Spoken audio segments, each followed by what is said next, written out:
हात सगळेच वर करतात, सगळ्याला देता येणार नाही. बसा. अहो बसा. ओय काय चाललंय सभापती महोदय? प्रश्न क्रमांक 4. बसवा ना. हा नाही बरोबर नाही, तसं नाही, असं नाही. नाही नाही सभापती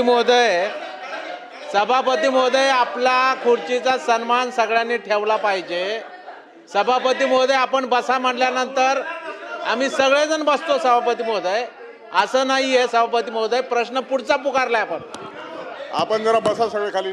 प्रवीण पोटे बसा, फुके बसा, विक्रम काळे जरा बसा खाली. विक्रम काळे आपण खाली बसा, आपण खाली बसा. बसा खाली, खाली बसा. बसा सदाभाऊ खाली बसा.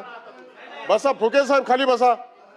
प्रश्न असा आहे की प्रत्येक प्रश्नावरती सगळ्याला बोलता येणार नाही आणि सगळ्याच प्रश्नाची उत्तरं मंत्री महोदय देण्याचा प्रयत्न करतात आणि म्हणून सगळ्यांनी जर अशी अग्रेसिव्हली भूमिका मांडली आणि सगळ्या प्रश्नाचं एक तर त्याची व्याप्ती वाढत जाते महाराष्ट्रभर आणि सगळ्याला प्रत्येक प्रश्नावर बोलायचं हे होणार नाही आणि ठराविक लोकांना तर प्रत्येकच प्रश्नावर बोलायचं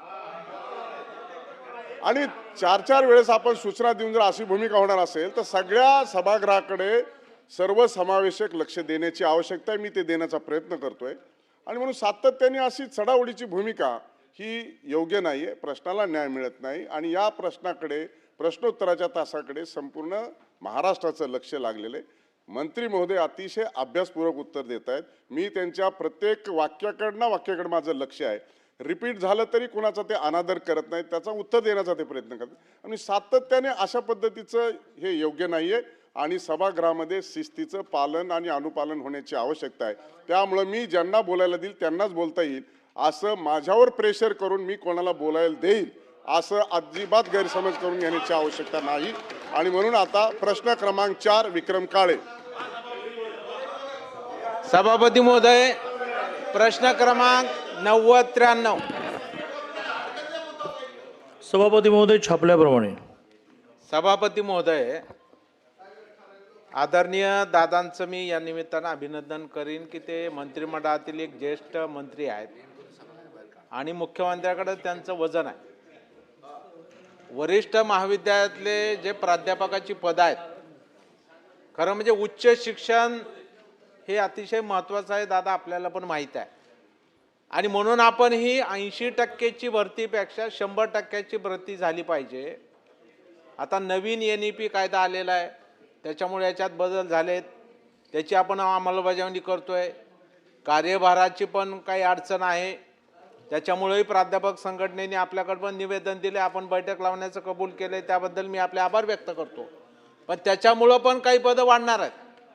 तेव्हा ह्या सगळा हिशोब करून आता जी आपण 5012 पदांची भरती सुरू केलेली आहे, आता आजपासून जुलै महिना सुरू झाला कालपासून मंत्री महोदय, परंतु अजूनही अनेक महाविद्यालयांच्या तक्रारी आहेत की आम्हाला NOC दिली गेली नाही.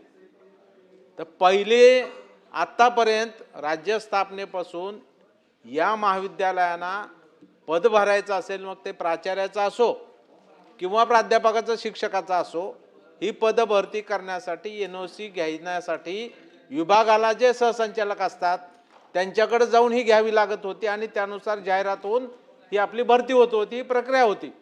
आता आपण दादा हे मंत्रालयामध्ये केलेलं असल्यामुळं गडचिरोलीच्या ही माणसाला इथे यावं लागतं, तिकडं सिंधुदुर्ग रत्नागिरीच्या माणसाला इथे यावं लागतं. त्यामुळं पूर्वीप्रमाणे ही जी काही पदभरतीसाठी जी NOC घ्यायची आहे, ना हरकत प्रमाणपत्र घ्यायचं आहे, ते सहसंचालकाला जे अधिकार होते ते देण्यासाठी किंवा फार तर संचालक आपलं सेंट्रलला पुण्याला ऑफिस आहे संचालकाचं, मध्यवर्ती ठिकाण आहे, असं काही करता येईल का याबाबत आपण निर्णय कराल का, हा माझा पहिला प्रश्न.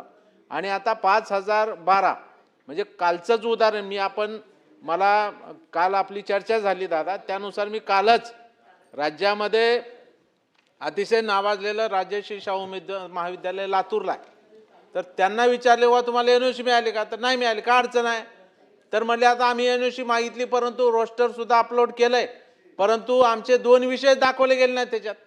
मी म्हणलं काय म्हणले संचालक, म्हणले टेक्निकल अडचण आहे, वर प्रस्ताव पाठवला. याच्यात जो काही वेळ चाललाय दादा, तर तो वेळ जाता कामा नये. त्यामुळे ही भरती जलद गतीने झाली पाहिजे, जेणेकरून विद्यार्थ्याला शिक्षक मिळेल. शिक्षक का मागतोय आपण? विद्यार्थ्यासाठी मागतोय. BSc-ला ॲडमिशन घेतलं, BA-ला घेतलं, BCom-ला घेतलं, कम्प्युटरमधले अनेक कोर्सेस आहेत, त्याला शिकवायला शिक्षक पाहिजे. ही विद्यापीठातली पण भरती आहे. त्यामुळे ही भरती तातडीनं करण्यासाठी आपण एक नोडल ऑफिसर नेमून ही भरती जलद गतीनं कशी करता येईल आणि हे 5012 पदं आपण कधीपर्यंत भरणार, त्याला काय आपण डेडलाईन दिलेली आहे का संबंधित अधिकाऱ्यांना, किंवा ते देणार आहात का? हा माझा अतिशय मुद्देसूद प्रश्न या निमित्तानं आदरणीय मंत्री महोदयांना. मंत्री महोदय.